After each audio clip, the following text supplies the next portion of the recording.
पूर्व मुख्यमंत्री जिनकी पहचान झामुमो ने दी, वो अब बड़ा बेचारे से हो गए।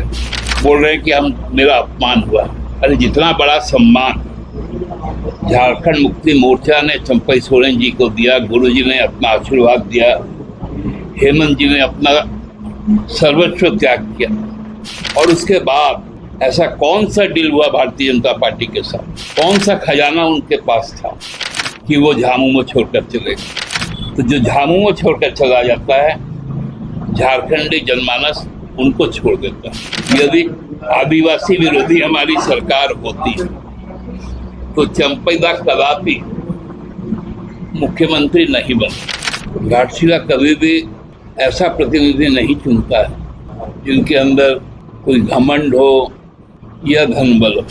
हिंदुस्तान कॉपर लिमिटेड, जिसका प्लांट यहाँ पर घाटशिला में मऊ भंडार में, एक साजिश के तहत इसको बंद कर दिया गया। जो यहाँ का अयस्क है उसको यहाँ से निकालकर भारतीय जनता पार्टी निजी हाथों में बिरला के जो कॉपर प्लांट है वहाँ बेचती है। आप लोग वाकिफ है कि अब हम लोग जो उपचुनाव हो रहा है, घाटशिला उपचुनाव के प्रचार का लगभग चरम दौर है, और ये चुनाव रामदास दा का जो दुर्भाग्यजनक निधन हुआ उसके कारण हो रहा है। लोगों ने 10 महीने पहले ही जो जनादेश दिया था, उस जनादेश में ये बहुत स्पष्ट था कि घाटशिला अपना प्रतिनिधि सरल, शिक्षित और मिलनसार व्यक्ति को चुनता है। घाटशिला कभी भी ऐसा प्रतिनिधि नहीं चुनता है जिनके अंदर कोई घमंड हो या धनबल हो, क्योंकि ये मिट्टी जो है, ये ताम्र मिट्टी है। ये जितना ठोस है उतना ही इसकी चमक भी है। इस मिट्टी के साथ भाजपा ने बहुत बड़ा खिलवाड़ किया। हिंदुस्तान कॉपर लिमिटेड, जिसका प्लांट यहाँ पर घाटशिला में मऊ भंडार में, एक साजिश के तहत इसको बंद कर दिया गया। केवल इसको नहीं बंद किया, उसके पहले जितने माइंस थे उन माइंस को भी बंद कर दिया, कॉपर माइंस को। हेमंत बाबू ने जब 19 में जब सरकार बनाई, 20-21 जब हम लोग कोरोना काल से फिर बाहर निकले, तो हम लोगों ने बहुत प्रयत्न करके 3 माइंस को शुरू करवाया। एक राठा माइंस, एक सुरबा माइंस और एक केंद्रादेव माइंस। लेकिन ये जो माइंस है, इसका जो प्रोडक्ट, ये प्रोडक्ट जो उसका जो अयस्क होता है, वो प्रोडक्ट HCL में परिष्कृत नहीं होता।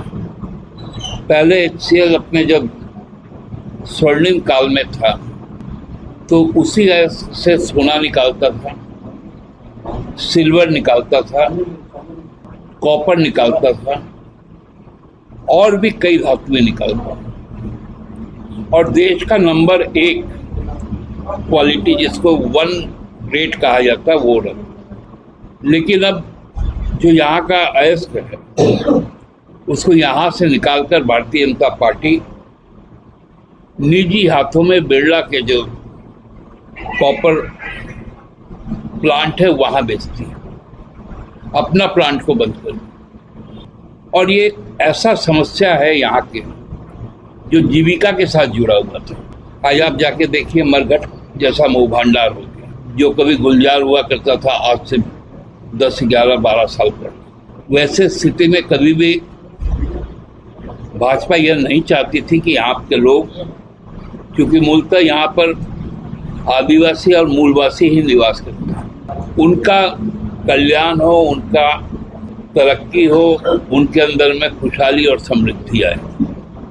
और इसी के खिलाफ हम लोगों का लंबा लड़ाई रहा, और बार बार घाटशिला के लोगों ने हम लोगों को आशीर्वाद दिया। इस बार का भी लड़ाई उसी मुद्दे को लेकर है। और ये लड़ाई हम लोग कब लड़ रहे हैं? जब हम लोगों ने एक साथ पहले गुरुजी को खोया और उसको कुछ ही दिनों के बाद रामदास दा को खोया। ये उपचुनाव उनके दोनों के प्रति श्रद्धांजलि है, और खासकर आदिवासी और मूलवासी जो उनके संघर्ष, उनके पहचान और उनके सम्मान की लड़ाई। भारतीय जनता पार्टी आज हतोत्साहित है। पार्टी के अंदर आपस में ही विवाद है।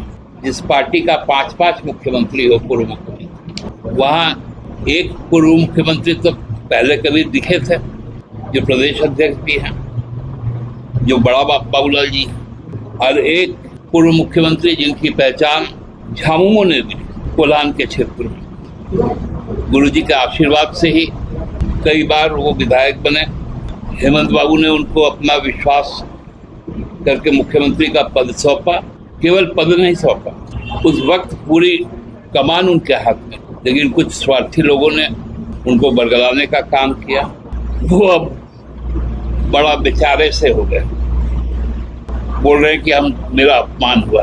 अरे जितना बड़ा सम्मान झारखंड मुक्ति मोर्चा ने चंपई सोरेन जी को दिया, गुरुजी ने अपना आशीर्वाद दिया, हेमंत जी ने अपना सर्वस्व त्याग किया, और उसके बाद हेमंत बाबू जब पुनः मुख्यमंत्री बने तो उनको फिर से मंत्रिमंडल में शामिल किया। और उसके बाद ऐसा कौन सा डील हुआ भारतीय जनता पार्टी के साथ, कौन सा खजाना उनके पास था कि वो झामुमो छोड़कर चले गए? तो जो झामुमो छोड़कर चला जाता है, झारखंडी जनमानस उनको छोड़ देता है, और वही चीज, उसकी पुनरावृत्ति यहाँ पर आपको 11 तारीख को देखने को मिलेगी। यहाँ के मूलवासी आदिवासी इस बात को जानते हैं कि उनकी आत्मसम्मान पर यदि कहीं कोई आघात होगा तो वो उसको बर्दाश्त नहीं करेगा, उसका बदला लेगा।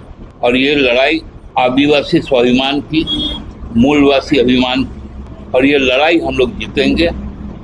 और इस लड़ाई में हमारा कोई मुकाबला किसी से नहीं है। हमारा मुकाबला जनता के द्वारा जो आशीर्वाद होगा उससे राज्य को और भी ज़्यादा समृद्ध बनाना, और घाटशिला को जो रामदास दा ने जो परिकल्पना की थी, उस परिकल्पना को मूर्त रूप देना। यही मुख्य बातें थी जो आप लोगों के सामने रखी। लेकिन चंपाई सरन तो कह रहे हैं कि आपकी सरकार आदिवासी विरोधी सरकार है। यदि आदिवासी विरोधी हमारी सरकार होती तो चंपाई दा कदापि मुख्यमंत्री नहीं बनते। इतना बड़ा मतलब भ्रामक बात वही कर सकता है जो आदिवासी कभी इतना भ्रामक बात नहीं कर सकता। वो तो सीधा बात करता है।